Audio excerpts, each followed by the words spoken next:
So when I was growing up, my parents were divorced. They divorced early, when I was young, rather, and we didn't get to spend a whole lot of time with mom because she worked sometimes two or three jobs to kind of pay the bills and keep the family going. But when she was at home at night, I always felt like maybe she felt a little bit bad about sending us to bed at our bedtime. So I remember lots of times I would go to bed and my bedroom door was open and I could hear the television, and it happened to be, I think it was, my bedtime was like 10 o'clock, and that's when reruns of MASH came on. So I have a very vivid memory of laying in bed and listening to pretty much every episode of MASH that's ever been made. When I got a little bit older and was able to stay up and watch those later night reruns, I watched that show religiously. Pretty much I could tell you what happens in that episode within the first 30 seconds of seeing it. So the show, for those of you who don't know, it was based in Korea during the Korean War. American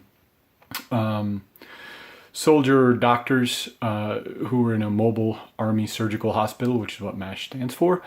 And they kind of had to work the front line. So like the worst case is the guys who had just been shot and dealing with a lot of trauma, etc. And I think I connected with that show also because the characters were all flawed.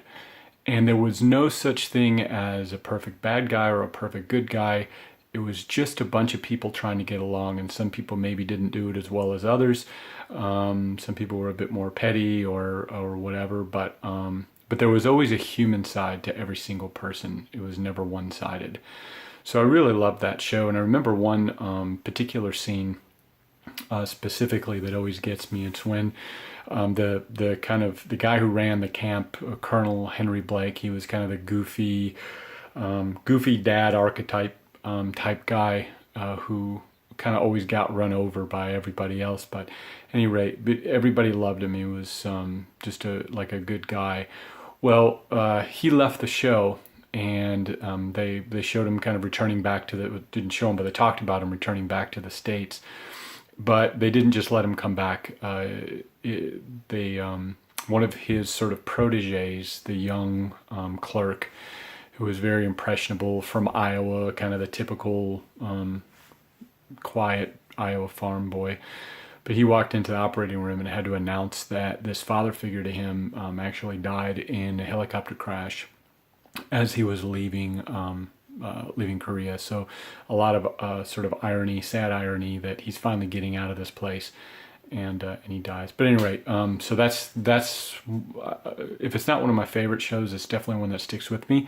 And I refused to watch the last episode for years, but eventually I did, and highly recommend. One of the best endings to any TV series ever, I think.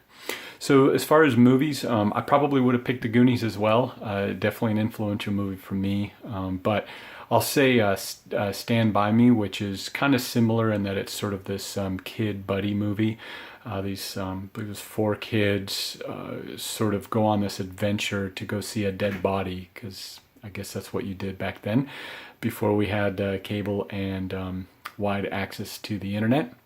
But I really, I think that movie spoke to me a lot because I was very awkward as a kid. Well, probably awkward as an adult too, but very awkward as a kid.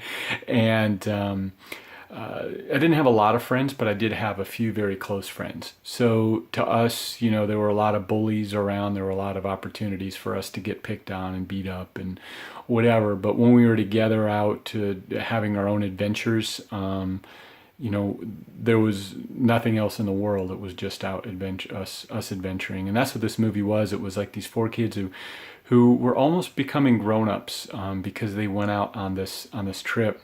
They had to figure out how to feed themselves and to get to where they were going, and there were bullies involved that they had to either avoid or fight or whatever, and they had their own demons. Each one had their own demons, and that they had to kind of work through. And they didn't just let the ending be super happy. It certainly was a good ending, but not all the kids, not to ruin a movie, but not all the kids made it through life unscathed. I kind of like the bravery that they had of showing that movie, or showing those characters not necessarily being perfect either, but really it was that buddy, that atmosphere between the four kids who were really getting through these tough times together. So that's my movie and my TV show.